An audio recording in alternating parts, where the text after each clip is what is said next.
ही वाट जरी वळणाची बळ येऊ नाही रे येऊ नको येऊ घे बोला सर, काय पाहिजे होतं? दादा माझ्या मुलासाठी आहे ना एक चांगला ऍपलचा फोन दाखवा. सर, तुमचं बजेट किती आहे? अहो दादा तुम्ही बजेट काय विचारताय, मुलाला मोबाईल घ्यायचा आहे. अहो चांगला 1,00,000 1,50,000चा फोन दाखवा. अहो माझा पुतण्या 10वी पास झालाय 10वी. ठीक आहे, तुम्ही जे म्हणताय ते मोबाईल दाखवतो. तर बघा, हा 1.5 लाखाचा आहे आणि हा 1 लाख रुपयाचा आहे.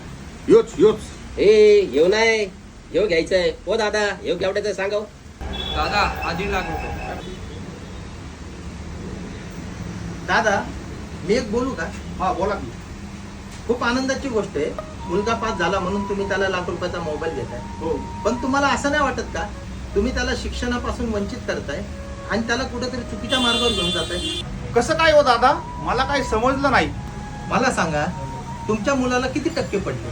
अहो 94% पडल्यात 94. दादा, तुमच्या एवढ्या हुशार मुलाला आज तुम्ही ₹1,00,000 रुपयाचा मोबाईल देताय. ₹1,00,000 रुपयाचा मोबाईल देण्यापेक्षा त्याला UPSC IPSC या परीक्षेचे जर पुस्तकं आणून दिले आणि त्यांनी जर त्याचा अभ्यास केला तर भविष्यात तो नक्कीच एक मोठा अधिकारी होऊ शकतो.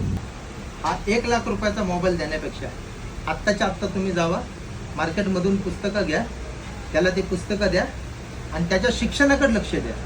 त्याला या मोबाईलमध्ये गुंतून त्याचं आयुष्य खराब करू नका. एक पालक म्हणून सांगते.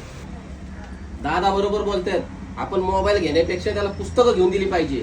दादा आमचं चुकलं, पहिले जातो आणि पुस्तकं घेऊन घेतो. आभाळी तेज नवे झळकू दे.